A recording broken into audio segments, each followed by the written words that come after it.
Pete here from Smash Your Golf Handicap, and tonight I'm going to be showing you how to stop slicing your golf shot. Okay, so here's the worst piece of advice I've ever had with my golf shot. So let's try and hit a straight one before we hit a shape. Now that is the worst piece of advice you could ever have as a golfer, because the secret to understanding a straight shot is understanding how to hit a draw and hit a fade. So when somebody says let's learn how to hit a straight shot, that is preventing you understanding the actual shots that you need to do in order to narrow down into a straight shot. So once you've learned how to hit a draw and hit a fade, you can then learn how to hit a straight one. It's much easier to hit a draw and a fade than a straight one. So what we're going to try and do today is show you how to hit a draw and hit a fade, and then bring them together to get that straight shot. What we want to try and do to stop slicing the ball is to actually understand the club face as it hits the ball. Now in any slice shot, what's happening is you're coming through from outside of the line and you're hitting the ball in a slicing motion, and what that does is it causes the ball to spin from straight to right. So what happens is you're coming across the line and it's causing the ball to slice like that.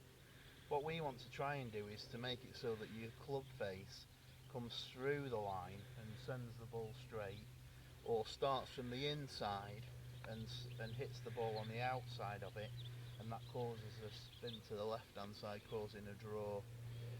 So in essence, what I want you to try and do when you're addressing the ball is to focus firstly on trying to hit a draw.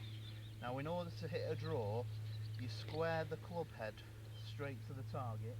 Imagine that your target line is 12 o'clock on a clock face, and then you put your body towards 1 o'clock on the clock face. So in this case, as you can see down the line, I've got a 200 marker for my target, and I've got a 100 marker at 1 o'clock. So what I'm going to do is square my club face to the 200 marker, and I'm going to square my body to the 100 marker. So I've got the club face going to 200, I've got my body to the 100, and then in order to impart a draw on the ball, I need to swing down the plane of the 100, and what that will do is it will curl the ball in from 100 to the 200 marker.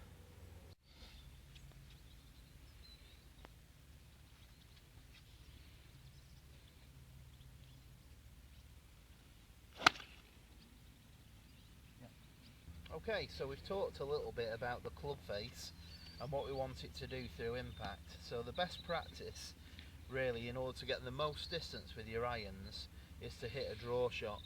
But I also want you to be able to hit a fade shot. Okay, so there might be a time where you want to go round something, or the fairway goes from the left hand side through to the right hand side and you want to be able to hit a fade. So in order to hit a fade, what you do is exactly the opposite of you do for a draw. So you're going to set your club face, let me just get a bit of turf that's nice. You square your club face to your target, so in this case we're talking about the 200 marker down there. And then I'm going to set my body to the 150 marker, and then I'm going to swing down the 150 marker plane. And what that should do is start it off at 150 and swing it back into the 200 marker. So in order to hit a fade, you square the club face to the target, and then you set your body to 11 o'clock of that 12 o'clock target, and then you swing down the plane of 11 o'clock in order to fade it from the left hand side back into the middle.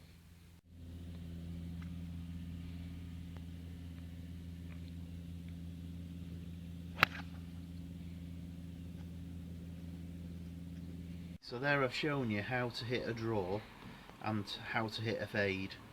So what should happen there is you should be able to, if you practice those two shots, the draw and the fade, you should be able to feel when you're actually doing a straight shot, when you're hitting a draw and when you're hitting a fade, and that'll allow you to fix that slice of yours.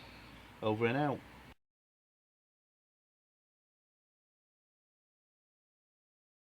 Hey everybody, it's Pete from Smash Your Golf Handicap here, and today I'm going to be going through a video to show you how you never have to slice your ball again.